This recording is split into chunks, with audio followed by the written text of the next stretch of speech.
नमस्ते, मेरा नाम सौरभ द्विवेदी है। आप ललन टॉप देख रहे हैं। ये एक नए किस्म का जतन है। इस स्क्रीन पर बारी-बारी से आपको ठीक-ठीक 7 लोग नज़र आएँगे। ये 7 लोग उन करोड़ों हिंदुस्तानियों में से 7 हैं जिन्होंने एक कमाल की वेब सीरीज़ देख ली है, जिसके बारे में पूरे मुल्क में चर्चा हो रही है।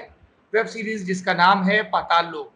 और पाताल लोक की इतनी लेयर्स हैं, इतनी रीडिंग्स हैं कि हमें लगा कि हम में से कोई एक व्यक्ति उसका रिव्यू करे, तो शायद तसल्ली बख्श ढंग से इंसाफ ना हो पाए उसके क्राफ्ट के साथ, उसके इंटरप्रिटेशंस के साथ। इसलिए हमने कर जोड़ कर गुजारिश की अपने सारे सहयोगियों से, उसमें से कुछ लोग जुटे हैं। तो अब अपन लोग अगले आधा 1 डेढ़ घंटे तक, जब तक ये सत्संग चले, पाताल लोक की अलग-अलग इंटरप्रिटेशंस को लेकर, मेटाफर्स को लेकर बात करेंगे। स्वाति जी, आप मुस्कुरा क्यों रही हैं? आप ही बता दीजिए सबसे पहले। नहीं। स्वाति जी, ये आप लोग दुनियादारी देखते हैं। स्वाति जी वो दुनियादारी लिखती हैं, अच्छा बुरा जैसा भी लिखती हैं। जी स्वाति जी, बताइए क्या अच्छा लगा? Most remarkable thing if any. सबसे बढ़कर तो मुझे मतलब खुशी हुई कि कई सारी चीजें जो सिनेमा पर, वेब सीरीज पर, इन सारे स्पेस पर नहीं आ पाती है।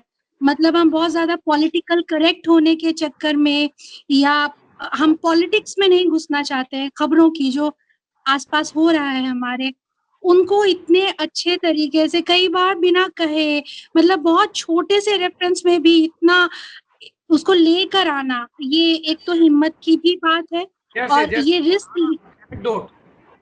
जैसे बीफ वाला सीन था जो वो खा रहे हैं, वो खोल वो तो कर मुझे वो बड़ा इतने इम्पोज से। सीन लगा। पता नहीं स्वाति, तुम कह रही हो कि तुम्हें वो पॉलिटिकल रेफरेंस, मुझे लगा वो एक सीन है। सुबह मेरी आशीष से भी बात हो रही थी, जब हम लोग डिस्कस कर रहे थे। वो एक सीन थोड़ा सा मेलोड्रामेटिक और जबरदस्ती इम्पोज किया हुआ आया लगा। हुआ। हाँ और आशीष। वो मुझे ऐसा लगा कि मतलब बात 1992 की हो रही है और कार सेवक, मैं ये मान के चलता हूँ 1992 रहा होगा। कार सेवक दिख रहे हैं, अयोध्या दिख रही है, और आप वहां पे बीफ लाते हो, जो मतलब मेरी जानकारी में या मेरे नजर में थोड़ा नया टॉपिक है। ये वाली हिंसाएं की जो ट्रेन से निकाल के मारने जैसा जो उन्होंने दिखाया, ये थोड़ा नया है। तो आप मतलब कार सेवक ला रहे थे, वहां तक ठीक है, मैं एक बार उसको मान लूंगा कि वो उस टाइम की चीज है, वो चल जाएगा, रेलेवेंट है।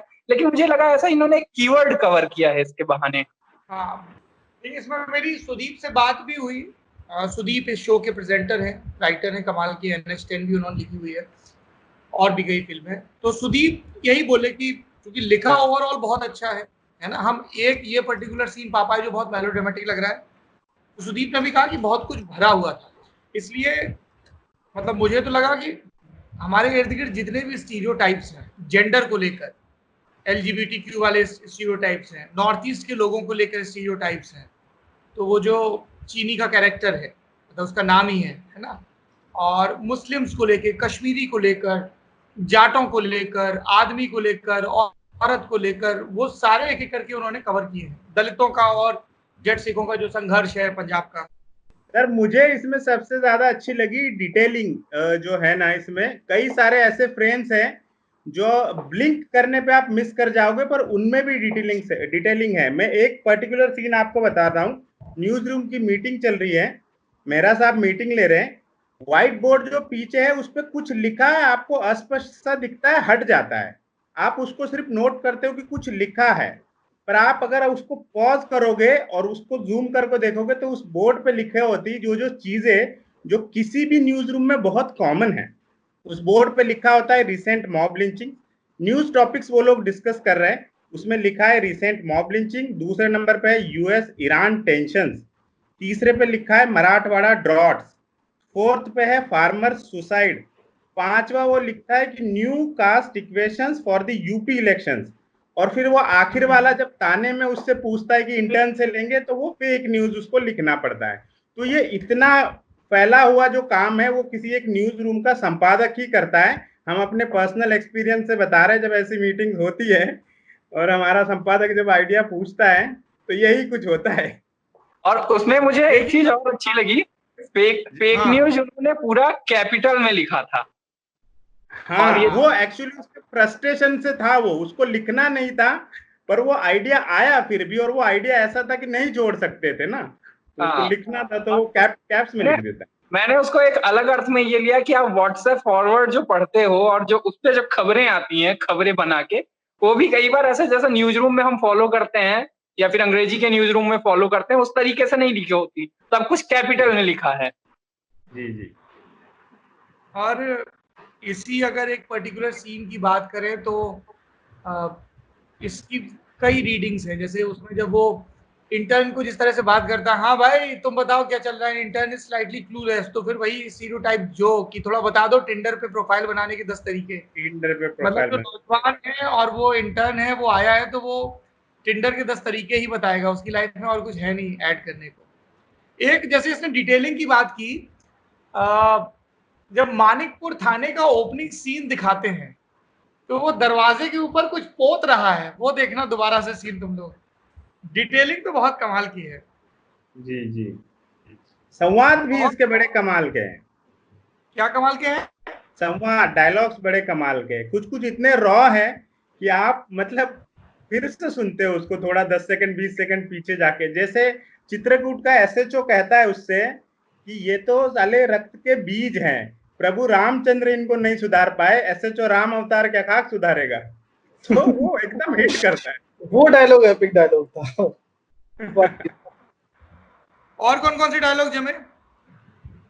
और तो वो व्हाट्सएप वाला है ही एक, वो अगर एक जो मतलब जो ट्रेलर में भी दिखाया गया है, अगर उसमें से वो गाली निकाल दी जाए तो वो परफेक्टली हाथीराम की जिंदगी को समराइज करता है कि आधी जिंदगी अपने बाप की नजरों में ऐसा रहा हूं और अब आधी जिंदगी अपनी बेटे की नजरों में वैसा नहीं दिखना चाहता।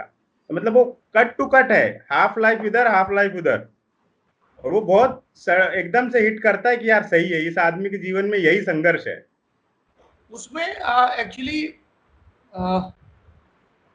3 क्योंकि उन्होंने लोग दिखाए हैं, स्वर्ग धरती और पाताल। आप देखो तो हस्बैंड वाइफ के भी 3 रिश्ते चल रहे हैं, हस्बैंड वाइफ जैसे। तो एक में वो जो जर्नलिस्ट है, एडिटर है, मेहरा, और उसकी वाइफ का रिश्ता है। तो वो बड़ी अलग दुनिया है कि तुम्हें पॉजिटिव एनर्जी मिले इसलिए हम चैंटिंग करवा रहे हैं, तो वो बुद्धिस्ट चैंटिंग चल रही है। या जब वो डीसीपी भगत के घर पे जाते हैं तो उनके यहाँ भी एक अलग मेडिटेशन चल रहा है ना। तो वो बाहर सुट्टा फूक रहा है, अंदर मेडिटेशन का ज्ञान बतिया रहा है। फिर मर्द लोग की या जो रेगुलर है उसकी सेटिंग दिखाते हैं, जयदीप और गुलपनाग के किरदार के बीच किस तरह का फ्रिक्शन है, टेंशन है, एस्पिरेशंस हैं।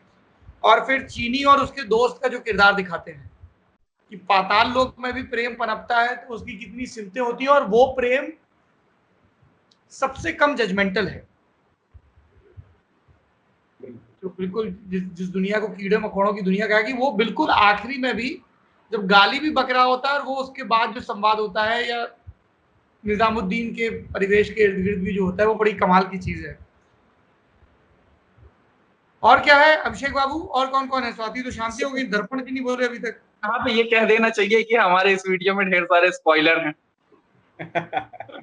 हाँ, कहानी के स्तर पर नहीं है, हम कहीं भी स्टोरी नहीं खोल रहे हैं, स्टोरी नहीं खोल रहे हैं हम इसका मेन वो सब नहीं बताएंगे कि एक्चुअली। हाँ, पर वैसे भी ये बातचीत उनके लिए ज्यादा है जो देख चुके हैं। जो देख चुके हैं एग्जैक्टली। बात तो उसी चीज की हो रही थी कि डिटेलिंग को लेकर के जिस तरीके से ध्यान दिया गया है, तो मतलब इसके हर एक स्पॉट को इस तरीके से मतलब डायरेक्टर ने दिखाया है, मतलब वो बहुत ही अद्भुत है। जैसे कि हथौड़ा त्यागी की जब डिटेलिंग देनी शुरुआत करी थी, तो हथौड़ा त्यागी की जब उसने शुरुआत किया, उसने जब 3 मर्डर किए, उसके बाद फिर उसकी स्टोरी को कनेक्ट किया, तो ये जो कनेक्टिविटी डायरेक्टर ने दिखाई है ना, ये बहुत ही अद्भुत है। और दूसरी चीज, जब शुरू में हम बात कर रहे थे कि हर एक मुद्दे को कवर करने की कोशिश की गई, इसमें एक मुद्दा सबसे छूट गया, वो है कि चाइल्ड रेप। जो वो बच्चा था, जिस तरीके से वो स्टेशन के बाहर रूप में रहता है और उसके साथ जो लोग दूसरे लोग आकर के रेप करते हैं, वो वीडियो भी मतलब जो कवर किया है ना, वो बहुत शानदार तरीके से, इसकी जितनी तारीफ की जाए उतनी कम है। ये अभिषेक ने जिक्र किया चाइल्ड रेप का, हम लोग डिटेलिंग की बात कर रहे थे, तो आप वो सीन देखो कि हम सो कॉल्ड उस समाज से आते हैं जहाँ पे हम स्त्रियों की बहुत पूजा करते हैं ना, उनको बहुत स्तुत्य मानते हैं। और रेप से ठीक पहले का या मोलेस्टेशन से ठीक पहले का सीन क्या है कि वो पहले ट्रेन में ऐसे गॉडेस का रूप रख के घूम रहे हैं बच्चे, भीख मांग रहे हैं। हम लोग कितने चौराहों पे बच्चे मिलते हैं जो कभी शनिदेव, कभी किसी दरगाह, पीर, इन सब का अलग अलग लोगों का नाम लेके पैसे मांगते रहते हैं। और कभी भी हमारे दिमाग में आता नहीं कि इन बच्चों की बैक स्टोरी क्या होती है। थोड़ा बहुत हम पढ़ते रहते हैं कि ये लोग थिनर सूंघते हैं या पेट्रोल सूंघते हैं, पर उससे ज़्यादा क्या। तो वो देवी बनी घूम रहे हैं वो सब बच्चे, और उसके ठीक बाद उनके साथ वो सब होता है। तो वो एक सोसाइटी के तौर पे हमारे मुँह पे भी थप्पड़ मारता है। ये जो आपने अपने इर्द-गिर्द बहुत सारे प्रतीक बना लिए हैं, उससे इतर क्या है इनकी ज़िंदगी, कितनी स्याह है। तो बड़ा हॉन्टिंग सीन है वो। और जहाँ तक मुद्दों को छूने वाली बात है, मुझे जो इस सीरीज में एक अच्छी चीज लगी कि इन्होंने सब मुद्दे बिल्कुल रॉ तरीके से दिखाए, पर ये लोग प्रीची नहीं हुए हैं कहीं। ये लोग आपको सीन के बाद ज्ञान नहीं देते कि ये गलत है ये सही है। इन्होंने सब दिखाया, लिंचिंग, इस्लामोफोबिया, चाइल्ड अब्यूज, पत्रकारों की हत्या, सब आप स्क्रीन पे देख रहे हो। आपको पता है कि ये वो समाज है जिसमें आप इस वक्त रह रहे हैं। आपको खुद पिक करना है कि ये क्या सही है क्या गलत है। सीरीज आपको ज्ञान नहीं दे रही है, वो तो बस फ्लो में अपनी कहानी कह रही है। और जितने सटल ढंग से लेफ्ट लिबरल्स को भी एक्सपोज किया, वो जो चैनल का मालिक है, हाँ। वो जब बोलता है ना उसको एडिटर को, यार तुम लोगों की प्रॉब्लम ये है, तो ये हाँ यू आर वेरी राइट कि वो बहुत सारी चीजें टच करके आगे बढ़ गए हैं, भाषण नहीं दे रहे हैं उन चीजों के बारे में। हाँ। क्योंकि होता यही है ना कि हम लोग खबरों में पढ़ते हैं कि फलाने गांव में ऐसा हो गया, ढिकानी जगह ऐसा हो गया, या एक छोटे से कस्बे में एक पत्रकार मार दिया गया। अब उसके पीछे की बैक स्टोरी चक्कर में नहीं पड़ते, और होता क्या है कि फिर धीमे धीमे हम इम्यून भी होते जाते हैं इन सारी घटनाओं को लेकर, क्योंकि वो एन हमारे घर में या हमारी सोसाइटी में या हमारे कंफर्ट जोन के इर्द गिर्द नहीं घट रही है। लेफ्ट लिबरल्स की आपने बात की, संजीव मेहरा क्लासिक उदाहरण है कि हाँ बिल्कुल। जब आप क्या एक समय होता है कि आप सिस्टम से ही लड़ रहे होते हो, बहुत फोर्स से लड़ रहे होते हो, और फिर किसी एक जगह जाके आप भी उसी का हिस्सा बन जाते हो, यार छोड़ो चलो मैं अपना देखता हूँ टाइप्स। तो ऐसे भी उदाहरण शायद हम आप हिस्सा होते नहीं हो, आप हिस्सा बनते नहीं हो। मेरे ख्याल से होता ऐसे लोगों के साथ ये है कि जब जिधर का फ्लो होता है ना, वो उधर की तरफ शिफ्ट होते जाते हैं। एक तरफ जब उसके पास आया, कैश करने का मौका आपको जिधर की तरफ भी मिलता है। आपको कुछ स्टोरी में एक थोड़ी देर पहले वो ज्ञान दे रहा होता है अपने दोस्त को, जब वो कैमरा क्लिक करके फोटो क्लिक करके बाइक वाले जाते हैं और वो पूछता है कौन है ये, हु आर दीज पीपल, तो वो कहते हैं दीज आर अस। हाँ दे आर अस। तो वो उस वक्त कितना आइडियलिस्टिक लगता है अरे एकदम तमाचा मार दिया। लेकिन वही इंसान जब उसको अपनी पे आती है ना, और उसको अपना बचाए रखना होता है, तब तुरंत जंप कर देते हैं। ये सुबह मीटिंग में सुमित बता रहा था ना कि ये तरुण तेजपाल के कैरेक्टर से पिक किया गया है। सुमित तुम ही बता रहे थे ना? हाँ, ये तरुण तेजपाल की एक किताब थी, the story of my Assassin's. तो उसमें शायद ये कभी रहा होगा कि जब वो उनके ऊपर कोई हमले की प्लानिंग वगैरह थी और बाद में जांच हुई, तो उन्होंने बैक स्टोरी दी थी कि ये लोग जो मुझ पे हमला करने आए थे, ये मतलब क्या, ये इनकी बैक स्टोरी क्या है, क्यों आए। तो अभी हालांकि मैंने किताब पढ़ी नहीं है, मुझे भी कल ही पता चला, इंटरव्यू दे रहे थे सुदीप कहीं पे, तो उन्होंने नाम जिक्र किया। तो और उसमें ये जो तरुण तेजपाल पे जो रेप का मुकदमा चल रहा है, वो वाली बैक स्टोरी भी आ गई है। कौन सा है ये? उस तरह की can be inspired from that. और हमारे यहाँ बुंदेलखंड का एक बड़ा दुर्दांत डकैत हुआ है, ददुआ। तो वो जो दुनलिया का पूरा किरदार है कि ददुआ की किसी ने बरसों बरस दशकों तक शक्ल नहीं देखी, और एक पेटी क्राइम से शुरुआत हुई थी। आप देखो, एक बहुत कितना खूबसूरत सिनेमैटिक मेटाफर है कि खौफ की कोई शक्ल नहीं होती, और वो मतलब वो आप देखो उसको कहीं दिखाया नहीं है। वो सबसे बड़ा खौफ का नाम है पूरी सीरीज में। उसकी कहीं शक्ल नहीं दिखाई, उसकी आवाज है। बहुत ही सिंपल जो पीटी शूज होते हैं ना, जो पीएससी वाले जवानों को पहनाए जाते हैं गेरुए रंग के, वो जूते, बंदूक, है ना, बहुत सिंपल सा वो दिखाया गया है। तो ताकि सब लोग अपने अपने दिमाग से बुने कि ये खौफ का जो चेहरा है ये कैसा होगा। जैसे हम लोगों को बचपन में कहानी सुनाई जाती कि एक राक्षस था, अब उसके बाद वो आगे बढ़ गए, फिर राक्षस ने ये किया, तो अब हम अपने दिमाग में अच्छा राक्षस की शक्ल ऐसी होगी, सींग ऐसे होंगे, नाक ऐसी होगी, हाथ ऐसे होंगे। तो वो बड़ा दिलचस्प है। स्टीवन स्पिलबर्ग ने जब जॉज बना रहे थे, उनकी काफी सुपरहिट मूवी रही थी वो, तो उसमें उनका जो शार्क थी, मैकेनिकल शार्क, वो खराब हो गई। तो फिर उन्होंने हिचकॉक को याद करते हुए कहा कि जो अज्ञात का भय होता है वो सबसे खतरनाक होता है। तो वो उन्होंने उसको कम दिखाना शुरू कर दिया, ऑलमोस्ट नहीं दिखाना शुरू कर दिया, और आज जॉज मतलब one of the remarkable movies है आफ्टर 3 दशक हाँ, के बाद। जबकि वो टेक्निकली बहुत साउंड नहीं है फिल्म, लेकिन जिसको हम लोग अज्ञात अंग्रेजी का में भय। बोलते हैं ना, चिल इन द स्पाइन, हाँ, कि वो आपको रीढ़ की हड्डी में वो सीरन महसूस किया, अब आ जाएगी, अब आ जाएगी, अब आ जाएगी, अर्ली 80s की फिल्म होने के बावजूद। अज्ञात का भय से मुझे एक फिल्म याद आ गई जो इसी कॉन्सेप्ट पर थी, अज्ञात के भय के, और जिसका नाम भी अज्ञात था, और बहुत बुरी पिक्चर थी। राम गोपाल वर्मा सर ने क्या ही बनाया था वो।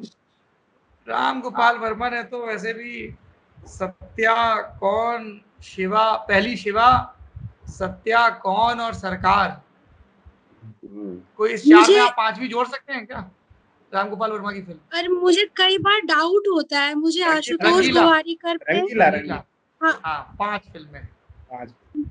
मुझे आशुतोष गोवारिकर और राम गोपाल वर्मा पे बहुत डाउट होता है। जब मैं देखती हूँ रंगीला टाइप फिल्में या सत्या, मेरे को लगता है बाद में सच्ची में खुद ही बनाया था या किसी से बनवाया था। दोनों बिल्कुल ही एक जैसे नहीं है, एक्सट्रीम है। देखो ऐसा होता है ना कि they are no doubt genius people, पहली चीज।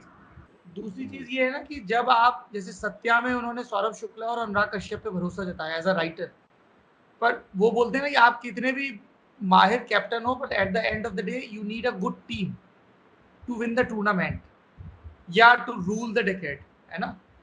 तो आप अपने दम पे 1 मैच 2 मैच जिता सकते हो।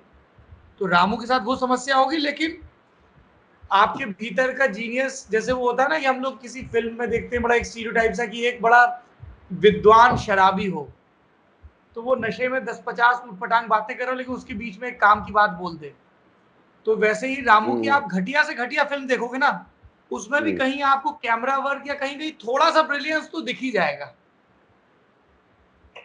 जैसे ऐसे कई उदाहरण हैं जो मतलब नामी गिरामी डायरेक्टर्स थे जिन्होंने शुरुआत में बहुत अच्छा काम किया और बाद में बहुत, जैसे एन चंद्रा ने शुरू में तेजाब जैसी फिल्में बनाई, बाद में उनका काम देख लीजिए।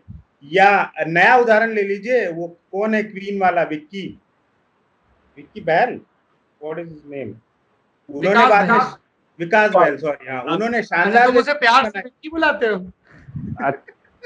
अच्छा, सत्या की बात हो रही है, एक इंटरेस्टिंग विकास बैल में कंफ्यूज हो गया था मैं, क्योंकि एक दर्पण क्या बोलते हैं, उन्होंने शानदार, एक सेकंड मुबारक अपनी बात खत्म कर ले। हाँ मुबारक, मतलब उन्होंने शानदार जैसी फिल्म बनाई, एन चंद्रा ने बनाई, इवन आदित्य चोपड़ा ने बेफिक्रे जैसी फिल्म बनाई, जो 5 साल में कोई काम करते और उनका इतना इंतजार रहता है। फिर उन्होंने बेफिक्रे दी हमको, फिर हम आए, फिर मन महसूस के घर की, यार आदित्य भाई क्या कर दिया आपने टाइप। आप थोड़ा सा मुबारक जी दादियों से सीखिए, जैसे बेफिक्रे में सब कुछ खराब है, लेकिन उसका जो गाना है ना, जयदीप का लिखा हुआ, कौन सा वाला गाना आपको अच्छा लगता है उसका? एक ही तो अच्छा गाना है नशे से चढ़ गई हो के अलावा भी जो गाना है निकला हो करंट जैसे, नशे से चढ़ गई रे, उसकी कितनी सुंदर पोस्ट मॉडर्न उपमाएं हैं उस गाने की भाई साहब। मैं बता रहा हूँ आपको, क्योंकि नशे से चढ़ गई बहुत पॉपुलर है और वो बहुत अच्छा गाना है, मुझे बहुत पसंद है। इसके अलावा आप जेबों में भर ले तारे भी सुनिएगा उसका, वो भी बेहद खूबसूरत गाना है। मैं राम गोपाल वर्मा में लौटना चाहूंगा। ये बड़ा कोइंसिडेंट है सौरभ, मैं आपको बताऊं, मजे की बात है कि हम लोग पाताल लोक के बहाने YRF और राम गोपाल वर्मा में घुस गए। राम गोपाल वर्मा पे इसलिए लौटना चाहूंगा क्योंकि ये एक बड़ा कोइंसिडेंट है कि जब मैं पाताल लोक देख रहा था तो एक जो सबसे इसका शॉकिंग सीन है, उस वक्त मेरे को राम गोपाल वर्मा की सत्या याद आई।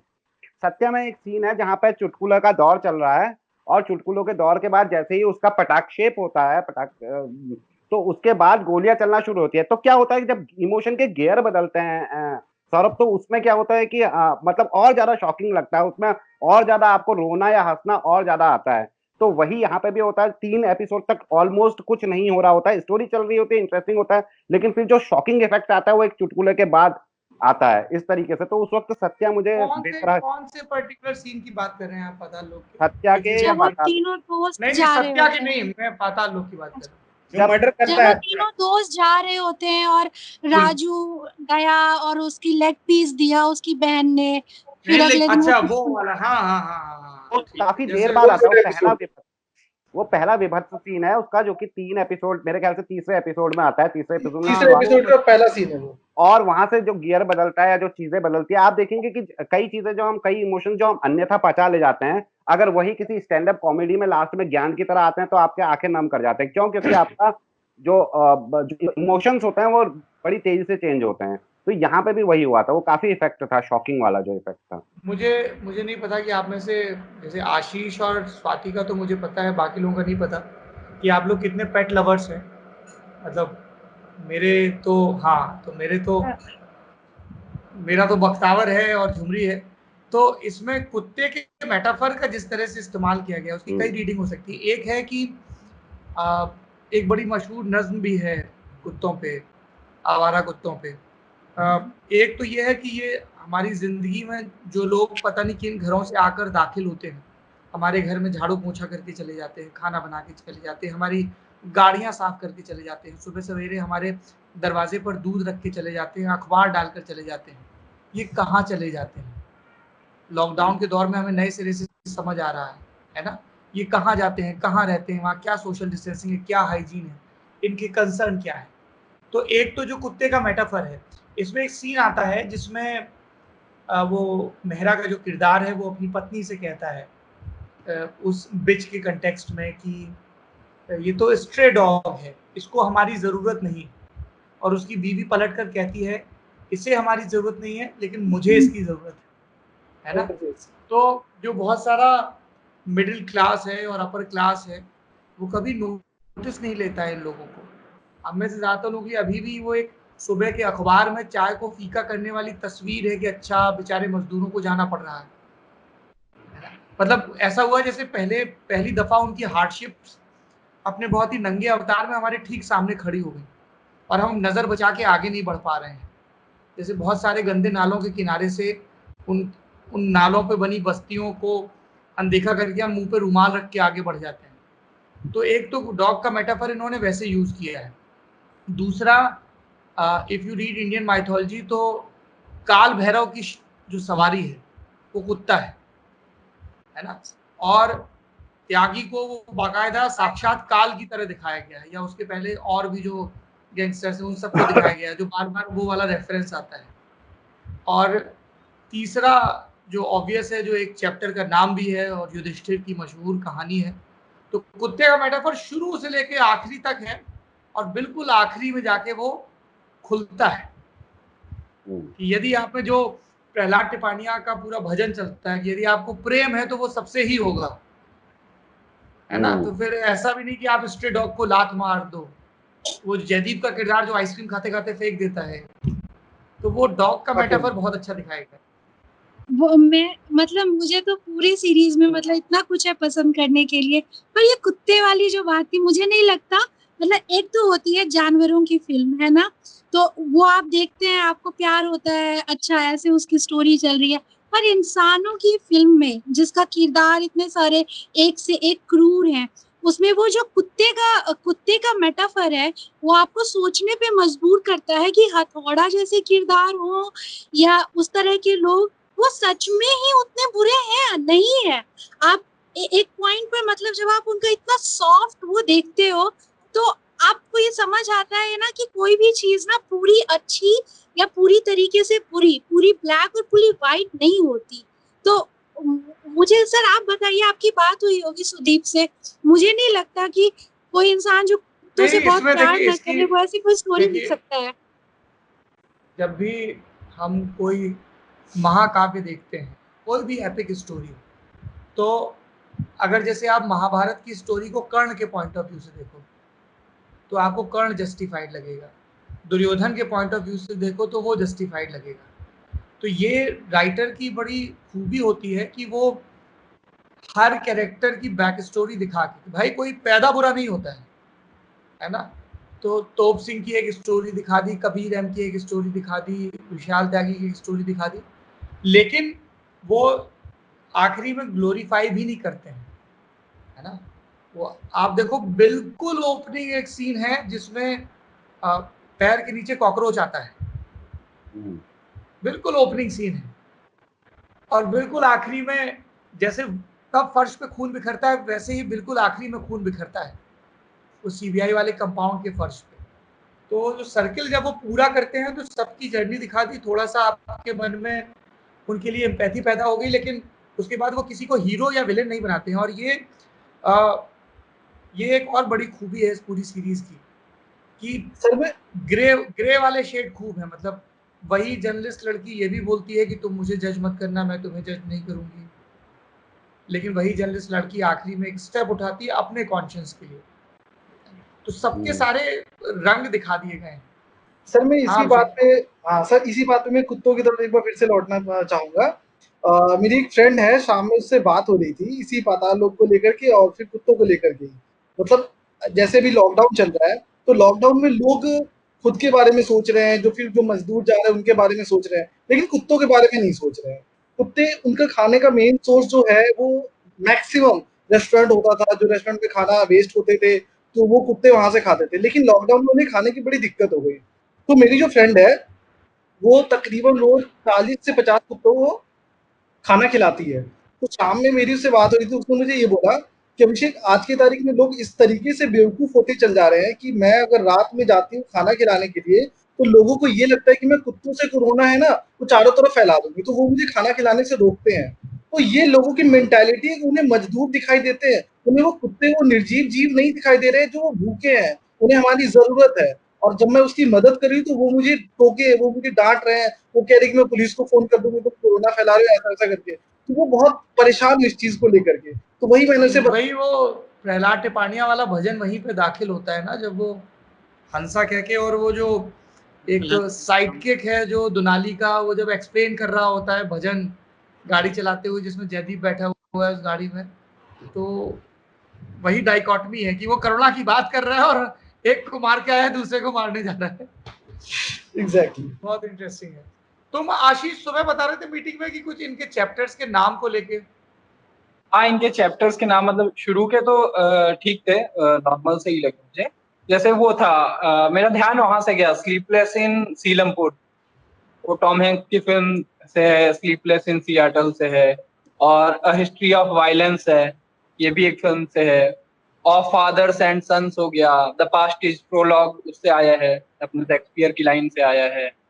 बैडलैंड्स भी आई थिंक कोई मूवी है। ब्लैक विडो तो उन्होंने उसी में बताया, अपनी एपिसोड में ही बताया कि एक मकड़ी है या फिर मार्वल का एक कैरेक्टर है। और फिर नौवां तो अपना वो है जो स्वर्ग के द्वार, जस्टिफाइड है। हाँ, नहीं वो तो सारे का ही जस्टिफिकेशन हो जाता है। तो वो बड़ा अच्छा था। उनने ऐसे हमने देखा था जैसे सेक्रेड गेम्स में देखा था कि वो माइथोलॉजी से नाम ला रहे हैं, इसमें बड़ा रैंडम सा नाम इन्होंने रखा है और अलग अलग जगह से उठाया है, आप कनेक्ट कर लें। कुछ में पैरोडी जैसा भी है, जैसे सीलमपुर वाला। हाँ, वो काफी अच्छा ध्यान दिया। सेक्रेड गेम्स में जब नामों जिन लोगों को एक सेकंड मुबारक, जिन लोगों का परिचय ना हो, सीलमपुर दिल्ली प्रदेश का एक इलाका है, और जयदीप जिस पाताल लोक का जिक्र करते हैं मेटाफर के तौर पे, सीलमपुर आप मान लें कि उसी दुनिया को रिप्रेजेंट करता है। और सीलमपुर की कुलबुलाहट को अगर आपको और समझना है तो एक हिंदी के बड़े कमाल के कवि हैं आर चेतन क्रांति, उनकी दो बड़ी एपिक कविताएं हैं। एक कविता है सीलमपुर के लड़के और एक कविता है सीलमपुर की लड़कियां। आप दोनों को वो खोज के पढ़नी चाहिए, और मेरे ख्याल से लल्लन टॉप में ये दोनों कविताएं पोस्ट की गई हैं, एक कविता रोज में, तो कहीं नहीं मिलेगा। तो आप सीलमपुर के लड़के लल्लन टॉप टाइप करेंगे तो भी आपको मिल जाएंगे। हाँ मुबारक, आप कुछ कह रहे थे। हाँ, नामों पर मैं ये कह रहा था, सेक्रेड गेम्स से पैरेलल हम ड्रॉ कर रहे थे, तो सेक्रेड गेम्स के जो एपिसोड्स के नाम थे वो माइथोलॉजी से आए थे, पर वो इतने एब्स्ट्रैक्ट थे ना, तो मतलब उससे कोई कनेक्शन तुरंत नहीं महसूस हो रहा था। आप बस एक क्यूरियोसिटी होती थी कि यार ये है क्या, अब कोई उसको समझाने वाला हो तो मेरे समझ में आ जाए। जैसे हमने अपने यहाँ भी एक स्टोरी की, बताइए सब नाम कहाँ से आए। कहने वाला था कि आपको तो बाकायदा विशाल ने एक स्टोरी और वीडियो करके समझाया है। जी, मैं वही कह रहा हूँ, तो उसकी जरूरत पड़ती थी उसमें, और वो बताया गया, समझाया गया कि कहाँ से आया है, क्या आया है। बट इसमें जो है इनके नाम अपने आप भी समझ में आ जाते हैं, प्लस ये रेफरेंसेस भी अपने अंदर समेटे हुए हैं, तो ये और ज्यादा दिलचस्प हो जाता है। ये मतलब सुपाच्य भोजन टाइप है मामला कुछ। आप इसका जिक्र कर रहे हैं, मुझे आपके बोलते बोलते वो ध्यान आ गया कि हम लोग कंज्यूमरिज्म की बात करते रहते हैं जी और द ग्रेट चाइनीज इन्वेजन की बात करते हैं। वो गुल का भाई है, वो एक घटिया सा चाइनीज प्रोडक्ट लेके आता है। और देखो आपको क्या होता है, जैसे कितनी सारी चीजें हमारी जिंदगी में आयत हो जाती हैं, क्यों? क्योंकि बड़े लोग, रसूख वाले लोग ऐसा करते हैं, है ना। तो रसूख वाले लोग स्पार्कलिंग वाटर पीते हैं, तो अब आपको भी वो एस्पायर करना है, तो वो मशीन आ गई। भले ही लोगों को उसका टेस्ट सोडा जैसा लग रहा हो, लेकिन अगर आपको उस ब्रैकेट में जाना है तो आपको ये सारी चीज़ें अपनानी होगी। वो उस बड़े जर्नलिस्ट का लड़का एक स्कूल में पढ़ता है। जब वो इंस्पेक्टर का किरदार, दरोगा का किरदार, उसकी कार पे उस स्कूल का स्टिकर देखता है तो बड़ा हुलस के बताता है, सर मेरा बेटा भी इसी स्कूल में पढ़ता है। लेकिन जो हम लोगों को लगता है कि शिक्षा मौके देती है, समानता का अवसर देती है, लेकिन शिक्षा के केंद्रों में भी समानता और असमानता की लड़ाई चल रही होती है चल लगातार। रही है। जब वो देखता है कि मेरा बाप जिप्सी लेके आया, वो लोग तो इस कार से जा रहे हैं। स्ट्रगल बहुत ज़्यादा है गुरु, फाइट बहुत है। और सर जिस तरीके से बच्चों के साथ बुलिंग होती है क्लास में, उसके बाप पिता का नाम लेकर के, वो हाथी का लड़का, वो हाथी का लड़का, वो क्यों बुलिंग होती है? क्योंकि वो आर्थिक रूप से कमजोर होता है। तो ये सारी चीजें भी बड़े मतलब बहुत। और नामों की भी, एक दिन मेरी प्रतीक्षा से बात हो रही थी, नामों की भी पॉलिटिक्स होती है, नामों की भी हायरार्की होती है। आप देखें कि पहले के वक्त में गांव में जो गरीब तबके के लोग थे, दलित और पिछड़ी जातियों से आने वाले लोग थे, उनके नाम किस तरह से रखे जाते थे, बेचन। और जो सवर्ण थे उनके नाम कैसे होते थे, गंगा प्रसाद, रणविजय सिंह, है ना।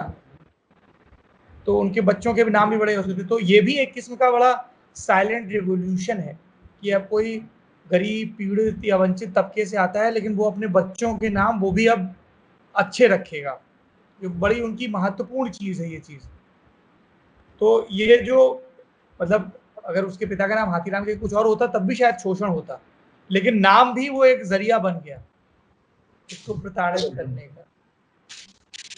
सुमित जी कुछ हाँ ऐड करना चाहेंगे या बुद्ध की तरह मुस्कुराएंगे? नहीं सर, इसमें ये है कि मतलब जो महिलाओं के किरदार है वो और भी मजबूत हो सकते थे। कई जगह पे जैसे वो इंटर्न है, वो आके मतलब वो एक जगह पे अपना रेबेल दिखाती है, एक जगह पे वो सीन आता है जब वो हाथीराम की पत्नी उसे तमाचा मारती है, वो बहुत ही जानदार सीन हुआ है। तो मतलब इसमें महिलाओं के कैरेक्टर्स कुछ और अच्छे आ सकते थे और पावरफुल आ सकते थे। मुझे गुल का कैरेक्टर पावरफुल लगा। उसका पति लौट के आता है, वो ड्यूटी करके आया है, वो शराब पी के आया है, जो भी है वो थका हुआ है, वो सेक्स करना चाहता है बट उसकी मर्जी नहीं है, तो वो नहीं है। वो बहुत मतलब इजीली तरीके से उसको जो करना है, उसको पड़ोसी बुला के अपने भाई का सामान बिकवाना है, अपने पति के ऑब्जेक्शन के बावजूद उसको घर में जगह जगह पे सामान उसका बिखरा पड़ा है, उसको कोई फर्क नहीं पड़ता।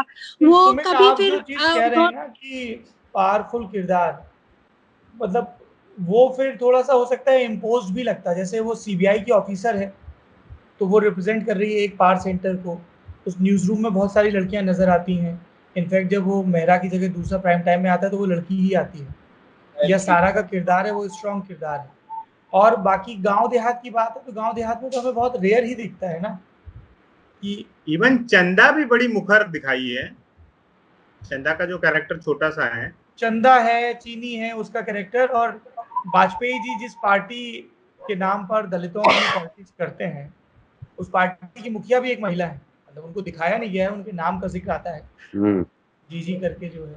चीनी कैरेक्टर के रिगार्डिंग मेरा थोड़ा सा एक कंसर्न है कि मतलब जो बंदा है वो बचपन से निजामुद्दीन रेलवे स्टेशन में रहा है, लेकिन वो एक्सेंट जो है नॉर्थ ईस्ट का अभी तक रह जाता है। वो बात मतलब आप पासिंग मार्क्स दे सकते हो उसको, लेकिन वो पचती तो प्रथम दृष्टिया तो नहीं पचती है। आप क्या चाहेंगे? बिल्कुल बचपन में आता है। मेरा भी काफी एक्सेंट है, उत्तराखंड का हूँ मैं, लेकिन अगर मैं 5 से 7 साल या 10 साल रहते हुए भी मेरा एक्सेंट कम हो गया है या मैं कॉस्मोपॉलिटन चीजें सीख गया हूँ, तो अगर बचपन से ही है तो आपकी ठीक है, वो भदेसी भाषा आ सकती है, वो यूपी वाला टच आ सकता है, लेकिन वहां का पूरी तरीके से एक्सेंट रहे और आप हिंदी अच्छी तरह से ना बोल पाए, वो थोड़ा सा अपाच्य रहता है।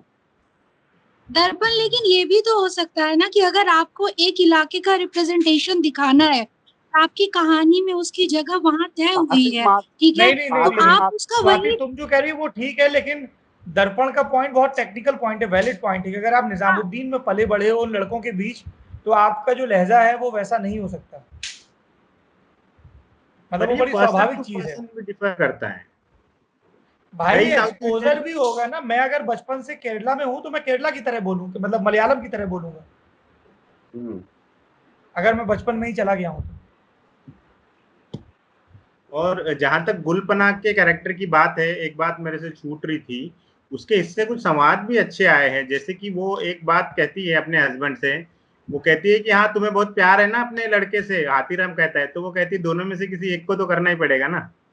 तो वो बहुत एक माँ वाली बात है, बट हाँ, मस्त जब वो मदद ये भी कहती है कि तुम कि गलती तुम्हारी नहीं, वो पिता का गुस्सा तुम पे उतरता था, लेकिन मैं तुम्हें अपना गुस्सा, अपना फ्रस्ट्रेशन बेटे पे नहीं उतार बेटे पे नहीं उतारने दूंगी। हाँ, तो इस तरह से उसके बहुत अच्छे अच्छे सीन्स आए हैं। मतलब थप्पड़ वाला सीन इसमें। तो आप, हाँ जी जी, हाँ थप्पड़ वाला सीन, थप्पड़ वाला सीन आप कह सकते हैं कि ओवर हो गया या मेलो ड्रामा के लिए डाला गया या कोई भी एक पॉइंट नहीं प्रूव नहीं, पर करने के वो लिए इट डालेगा, फाइन। Was a equaliser. हाँ, वो वैसा उसके लग बाद सकता की है। जो स्थिरता इसके है ना अलावा, हाँ। इसके अलावा छोटे छोटे हिस्सों में है कैरेक्टर स्ट्रांग है गुलपनाग का। और पाताल लोक की एक जो सबसे बड़ी खासियत मुझे ये लगी कि कोई किरदार चाहे कितनी भी कम वक्त के लिए स्क्रीन पे जगह पाता हो, लेकिन उसकी एक जर्नी दिखा दी जाती है। मतलब भगत का किरदार थोड़ी देर के लिए आता है, या वो जो महिला कांस्टेबल है वो फोन पे बात कर रही है, उससे ही हमें पता चल रहा है उसके बारे में कि वो सब्जी काट रही है या फोन पे ब्रीफ दे रही है और फिर थप्पड़ मार रही है, कुछ कर रही है। पर उतनी देर में हमें समझ में आ गया कि इस कैरेक्टर की जर्नी क्या है, इसका आगा पीछा क्या है। तो ये एक बड़ी और अच्छी चीज है कि अधर में नहीं लटकाए गए हैं किरदार।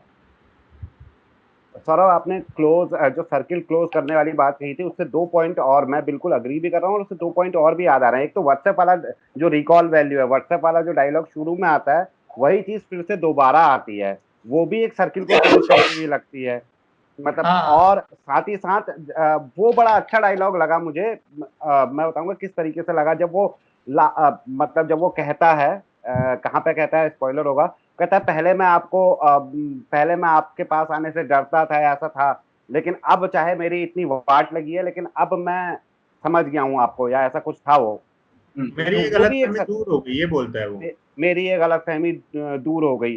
तो वो ऐसा कुछ था, उसको देखते हुए और वेंसडे का याद आया कि अब तो आपने आम आदमी है, अब आपने जान लिया आम आदमी है, तो अब तो मैं पकड़ लूंगा। तो उससे ऐसा लगता है कि आप भी जब अगले की, सामने वाले की सत्यता जान लेते हैं या थोड़ा बहुत वो जान लेते हैं, आपका एटीट्यूड वाकई में चेंज हो जाता है। मतलब आप देखिए, बड़े लोगों से जब मिलने में फासला रखने वाली शुरुआत में रहती है, लेकिन जब आपको पता लग जाता है कि ये मतलब ये सही आदमी नहीं है या वो है, तो आप थोड़ी उससे चौड़े हो जाते हैं, आप उससे थोड़ी बड़े मैं हो आपको जाते हैं। एक कहानी सुनाता हूँ। राहुल पंडिता ने अपनी किताब जो कश्मीर पर है उसमें इस वाकये का जिक्र किया है कि ऐसे 2 लोगों की लड़ाई हो रही थी, 2 बच्चों की, और एक बच्चा भारी पड़ रहा था। तो बच्चा जो कमजोर था उसको अचानक से पता पड़ता है कि जिससे मैं पिट रहा हूँ वो तो कश्मीरी पंडित है, और उसने कहानी सुनी थी कि ये तो कमजोर होते हैं। तो उसको जैसे पता चलता है तो वो हावी हो जाता है एकदम से, बस जो आप यही बोल रहे हैं पॉइंट ना कि सामने वाले। हाँ, तो राहुल ने उसको एक कंटेक्स्ट में रख के पूरा किस्सा सुनाया है। और मुझको यहाँ पे भी ऐसा लगा हुआ वो कैरेक्टर के भी स्लोप थे। आप जब शुरू में देखते हो एंकर को, तो आपको लगता है कि वाह कितना आदर्शवादी है और कैसा है, अच्छा सा आदमी है, और मतलब ये है एक बड़ी ताकत के खिलाफ खड़ा है। और आपको जो कैरेक्टर है हाथीराम का, वो ऐसा लगता है कि ऐसा लूटा पिटा सा है और ऐसे ही किनारे पे पड़ा है, कर रहा है काम, कोई बहुत अच्छा पुलिस वाला नहीं है, इसलिए इसको केस दे दिया रफा दफा करने के लिए। और आप बीच में भी देखते रहते हो कि वो कई जगहों पे जब गुस्सा होता है और ऐसी चीजें कहता है कि उसके साथ वाले साथी को उसको अच्छी ना लगे, तो वो आपको लगता है इसका कैरेक्टर थोड़ा हिला हुआ है, कितना कमजोर है, या फिर आम लोगों की तरह। पर जैसे जैसे चीजें बढ़ती जाती है, घटना बढ़ती जाती है, वो मजबूत होकर आपके सामने आता है लास्ट में। यहाँ तक कि यहाँ तक कि जब उसके सिर पे बंदूक तानी जाती है अंत में, तो भी उसको ऐसा कोई फर्क नहीं पड़ रहा होता है उस चीज से। तो वो मुझको काफी ऐसा लगा कि ये छोटी छोटी चीजों से डरने वाला मैंने देखा इसको शुरू में, छोटी बातें करता था, और अब ये अचानक से इतना मजबूत हो गया, और उसी हिसाब से एंकर का जो कैरेक्टर है वो हमको नीचे जाते दिखता है, तो अंत में वो दो चीजें भी सामने आ जाती हैं। इसमें आशीष जो एक हो सकता है मैं ओवर रीडिंग कर रहा हूँ, एक जो बड़ा मैसेज है वो ये है कि दुनिया में कहीं भी जहाँ व्यवस्थाएं बदली, बड़ी क्रांतियां हुई, कुछ भी हुआ है लोकतंत्र के स्तर पे, हमेशा जो पढ़ा लिखा मध्य वर्ग है ना, थोड़ा है, थोड़े की जरूरत है कि जो बीच फंसा हुआ है, वही चीजों को उनके लॉजिकल एंड तक ले जाता है। इस देश में जो भी बड़े आंदोलन हुए आप उनको देख लीजिए, आज़ादी के पहले या आज़ादी के बाद भी, तो धन्ना सेठ भी आखिरी में एक्सपोज हो जाते हैं, जो सो कॉल्ड इलीट है, लुटियंस इलीट है ना, वो उसी और जो बीच वाला आदमी है जो अपनी छोटी छोटी चिंताओं और छोटे छोटे डरों से एक बार जब वो इनसे पार पा जाता है तो वही कुछ बड़ा करता है। और इसीलिए जब वो भगत से कहता है ना आखिरी में जयदीप का किरदार कि सर आपने तो ये सोच के केस दिया होगा कि ये डैश है तो कर नहीं पाएगा, तो वो रिप्लाई करता है कि डैश तो तुम निकले लेकिन बहुत बड़े वाले। ये आपने बिल्कुल परफेक्ट बात कही। जब मतलब आप ये बात कर रहे थे तो मुझे जैसे फ्योदोर की मदर याद आ रही थी, माँ याद आ रही थी। मतलब आप कोई भी बड़ा साहित्य या कोई भी धर्म ग्रंथ पहले एक परिवार से, छोटे से परिवार से, छोटी सी प्रॉब्लम से निकल के अगर समाज तक फैल जाए तो फिर वो ग्रंथ हो जाता है। साथ ही साथ इसमें मेरे को जब आशीष ने कहा तो उससे मेरे को एक चीज थोड़ा सा ड्रॉबैक लगा, इसमें जो करेक्टर आर्क है ना, वो आर्क की तरह नहीं चुपते हुए से लगता है, बड़े ऑर्गेनिक से नहीं है, धीरे धीरे या इस तरीके से डेवलप नहीं होते जैसे कि ब्रेकिंग बैड में होता है, उस तरीके से नहीं होते। आपको एक इंसिडेंट से वो कैरेक्टर डेवलप करते हुए दिखा देते हैं। जैसे वो लेडी का था जिनके साथ एक्स्ट्रा मैरिटल अफेयर था, उसको बस एक चीज पता लगती है और वो बदल जाता है। कैसे उसके पीछे जो भावनाएं हैं, मतलब ये मेरी फीलिंग, अगेन मैं भी ओवर रीड कर रहा हूँ, लेकिन वो बड़े एजेस हैं कैरेक्टर डेवलपमेंट में। वो आर्क बहुत सॉफ्टली डेवलप नहीं होता, ऑर्गेनिकली डेवलप नहीं होता किसी का भी। कितने सीजन आए राजू? ब्रेकिंग बैड के सीजन तो आए हैं, मेरे ख्याल से 4-5 आए हैं, लेकिन मेरे ख्याल फिर से भी ये भी चीज होगी ना कि जब आप कई सीजन्स में चीजें डेवलप करते हो तब आपका कर्व स्मूथ दिखता है। हाँ बिल्कुल बिल्कुल, ये सर ये है हो सकती है ना, क्योंकि उसको एक कहानी पूरी कंप्लीट करनी थी। अब मैं ओवर रीड भी कर रहा हूँ, हो सकता है ये भी है। नहीं आपका ऑब्जर्वेशन दुरुस्त है। मतलब मैं तो सोच रहा हूँ कि क्या होगा उनके दिमाग में, क्योंकि वो वही मामला हो जाता है ना, जैसे मेरी तुम्हारी कॉपी की जैसे न्यूज रूम में खिल्ली उड़ती है, ये लोग तो 4000-5000 वर्ड की कॉपी लिख देते हैं, है ना, तो हम लोग फैलते जाते हैं, इन लोगों को लगता है कि सबमिट का ही नहीं रहा है। स्वाति, अभिषेक कुछ और ऐड करना है? जी सर, तो बस ये आखिर में ये कहना चाहूंगा कि हाथीनाम ने इतनी मेहनत कर दी है लेकिन आखिर में एसएचओ नहीं बन पाई, ये बड़ी मतलब तकलीफ रह गया।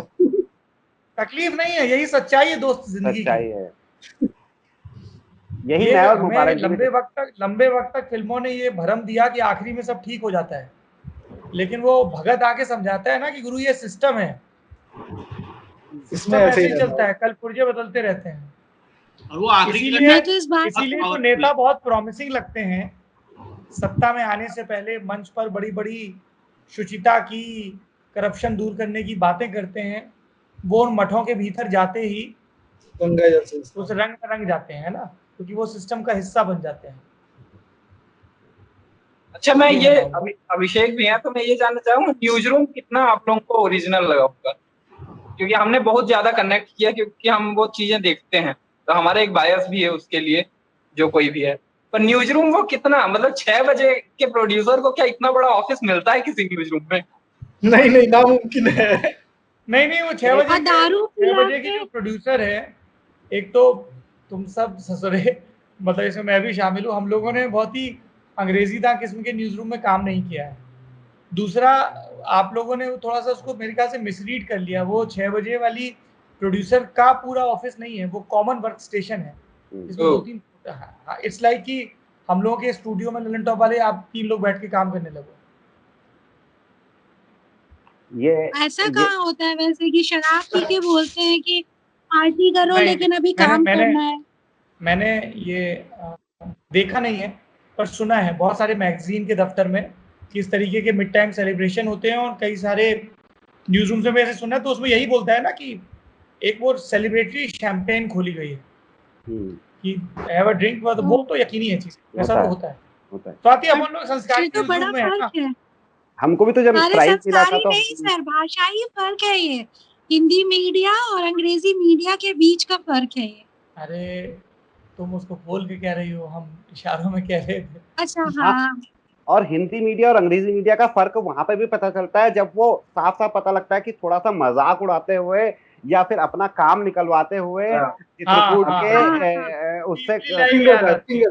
हाँ, कितना प्रोमिनेंट था। एक चीज और मैं जोड़ना चाहूंगा, हालांकि हमने आई फॉर डिटेल की बात कर ली है, लेकिन आप सोचिए जब स्वाति इस सीरीज की बात करती है तो वो कहती है जरूर लेखक पशु प्रेमी रहा होगा, जब अभिषेक करते हैं तो या हम लोग करते हैं तो जरूर लेखक मीडिया में रहा होगा। तो मतलब आई फॉर डिटेल में वापस, या फिर चित्रकूट जरूर लेखक या बंदा चित्रकूट का रहा होगा, यानी कि आई फॉर डिटेल इतनी ज्यादा है कि हम लेखक तक पहुंच जाते हैं या वो क्या सोच रहा तक पहुंच जाते हैं। ये कमाल की बात है मेरे ख्याल से। दिल्ली का यमुना यमुना पार का जो है वो चीज है, तो ये एक चीज नहीं है। हालांकि मैं ना शुरुआत केवल यमुना पार, मतलब मतलब 4 एक्सट्रीम अलग अलग तरीके के कॉन्टेक्स्ट को, सोसाइटी को, बुंदेलखंड हुआ, यूपी हुआ, इधर सीलमपुर, इन सब का इलाका जो पाताल लोक वाला इलाका है, और फिर ल्यूटियंस दिल्ली। तो आपको इन सब के बहुत अच्छे से आदी होना पड़ेगा, आप उनको उनकी मेंटालिटी को समझना होगा।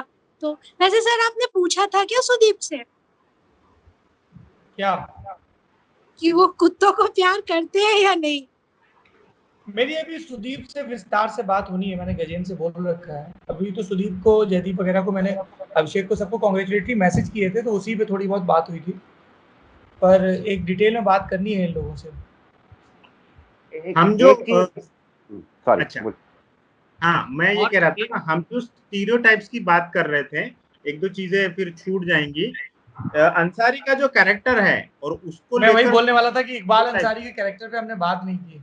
हाँ, वो मॉक इंटरव्यू दे के निकल रहा है तो बोल रहा है कि तुम्हारा तो हो जाएगा, तुम्हारा रिप्रेजेंटेशन दिखाना है, या माइनॉरिटी वाले सवाल पे, पॉलिटिकल सवाल पे तुम बैकफुट पे क्यों चले गए, या और भी बहुत सारे रेफरेंसेस आते हैं।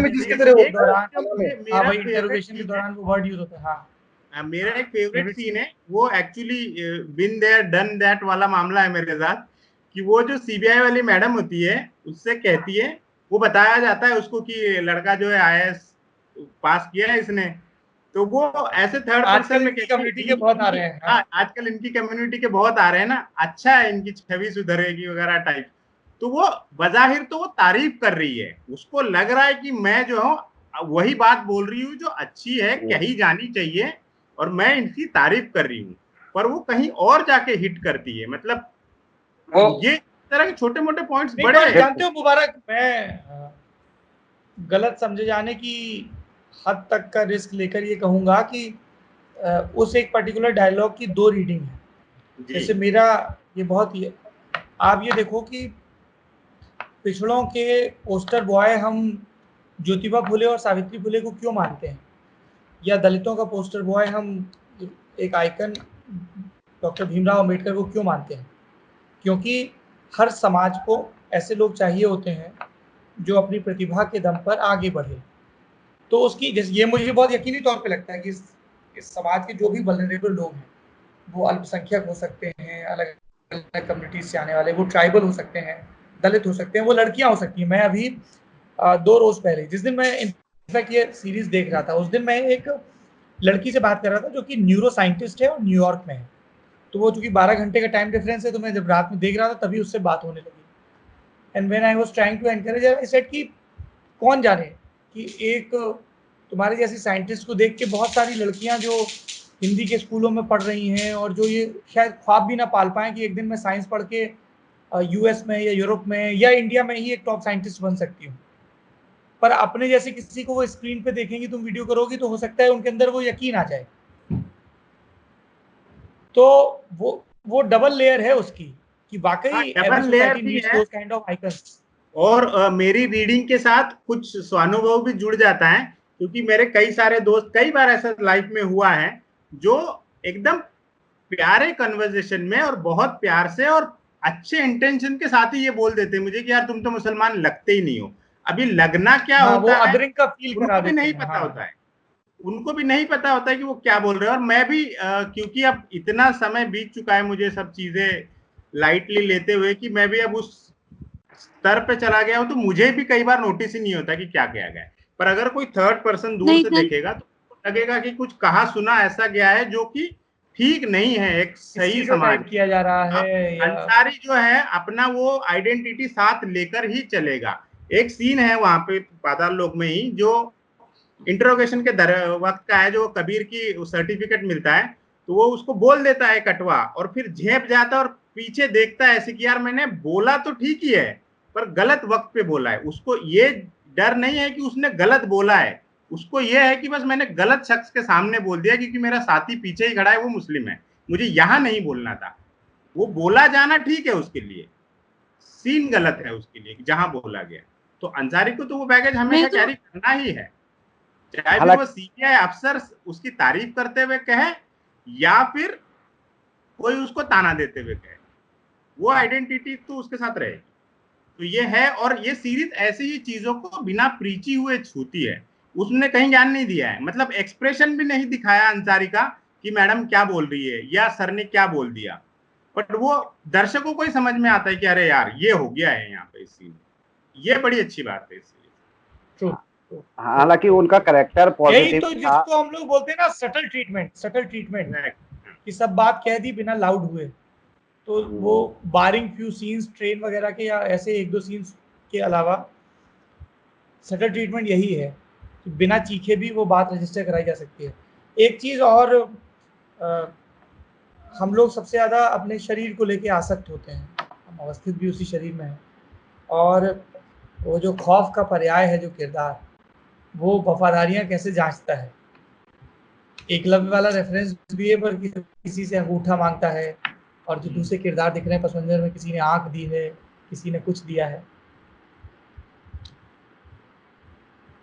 चलिए इसको खत्म किया जाए, ये लगभग 1 घंटे का हो गया पूरा 1 घंटे का। हाँ 1 घंटा हो गया। किसी को कुछ ऐड करना हो तो कीजिए, और ना बुराई कर लो, बुराई कर दो। हाँ मेरे को दो मुझे बस एक लाइन कहनी है मुबारक, मुझे बस एक लाइन कहनी है, तुझे कहते हैं तुम मुसलमान नहीं लगते। कई बार मैं अच्छे साफ सुथरे कपड़े पहन के दिखती हूँ तो कहते हैं अरे तुम बिहारी नहीं लगती। हाँ ये तो मतलब ये जेनरिक सा है ही, सही कह रहा हूँ। मुझे तो हमेशा कहते हैं वही है ना कि सब इर्द गिर्द इतने स्टीरियोटाइप है ना, जी से आप जूझते रहो, लड़ते रहो। मेरे को 2 क्लीशे के बारे में भी बात करनी है।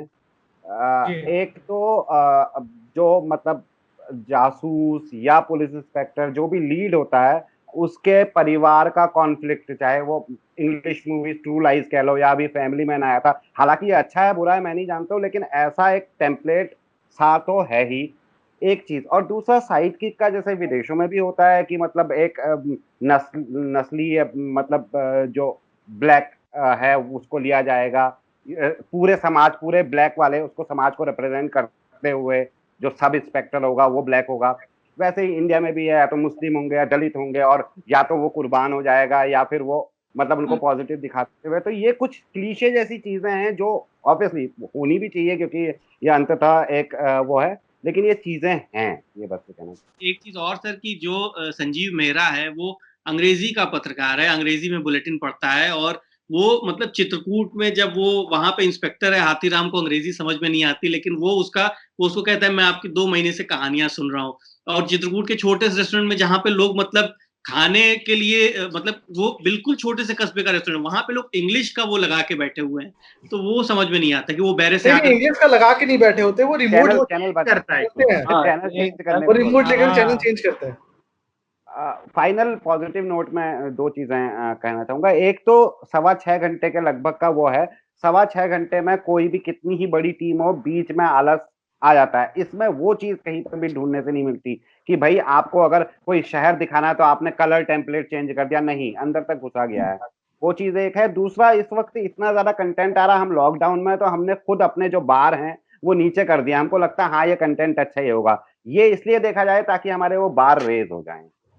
Exactly. देखा जाए। और one of the best Indian series I have watched so far. Yes. Social media पे लोग कह भी रहे हैं कि ये सेक्रेट और उसका बाप है। पता नहीं, इस तरह की तुलनाओं से बचना चाहिए, दोनों की जमीन अलग-अलग है। सेपरेट गेम और इसकी कोई तुलना नहीं। ये वन ऑफ द बेस्ट तो है ही, हर लिहाज से ये बेस्ट है। बहुत आपको थ्रिल भी देती है, आपको सेटिस्फेक्शन भी देती है, सब कुछ। लास्ट चीज में सब लोगों से 6-7 लोग हम हैं, इसीलिए देखिए लोग इतनी ज्यादा इसके बारे में बात कर रहे हैं मतलब सिर्फ टीम के लिहाज से नहीं, बहुत सारी चीजें जिसपे हीटेड डिबेट हो सकती है। मैंने सुबह मॉर्निंग मीटिंग में भी यही कहा था कि ये वो सीरीज है जिसका पहले प्रमोशन कोई नहीं था, माउथ पब्लिसिटी से ये भयंकर प्रमोट हो गई है अब, और हर कोई इसी के बारे में बात कर रहा है, और ये रिलीज होने के बाद शुरू हुई है बात। लोग चित्रकूट वगैरह कह रहे थे, प्रमोशन से किसी को फर्क नहीं पड़ा। मुझे देखने के पहले पता ही नहीं थी कि कौन सी सीरीज है। लोग चित्रकूट वगैरह कह रहे थे, कोई बेताल करके सीरीज आ रही है, मुझको लग रहा था ये वो वाली है। मेरा मन था कि मैं इसको ना देखूं क्योंकि इसमें जॉम्बी वगैरह दिखाएंगे, और फिर जब मैंने देखनी शुरू करी तब मुझको रियलाइज हुआ कि मैं क्या देख रहा हूँ। मैं भी उसी दबाव में देखा, मेरी वॉच लिस्ट में नहीं थी ये, लेकिन मैंने देखा ये फ्राइडे रात सैटरडे से गदर कटना लगा हुआ, बिल्कुल एकदम हर कोई इसी के बारे में बात कर रहा है। नहीं, मुझे तो जयदीप अहलावत के लिए देखनी ही थी, मुझे वो बहुत पसंद है। इसी बात पे मैं पूछना चाहूंगा कि अगर जयदीप अहलावत, नीरज कवि और हाथोड़ा त्यागी, अभिषेक बनर्जी को छोड़ दिया जाए तो आपका फिर सीरीज में से फेवरेट कैरेक्टर कौन है? एक एक पिक करिए, सब लोग बताइए। मेरा मैं बताता हूँ, मुझे स्वास्तिका मुखर्जी बहुत अच्छी लगी, मतलब सेम क्या ही प्ले किया है उन्होंने। अच्छा रोल किया है। सारा मैथ्यूज वाला रोल भी अच्छा हुआ इवन। सारा मैथ्यूज वो भी बड़ा रियलिस्टिक था, जब वो अपने पति से बदला लेने के लिए उसी के रास्ते में जाना चाहती है और घबरा के वापस आती है। कितना रियलिस्टिक और कितना इनोसेंट है। स्वास्तिका मुखर्जी ने बहुत अच्छा किया है। ये मुझे वो श्रृंगार बहुत सही लगा।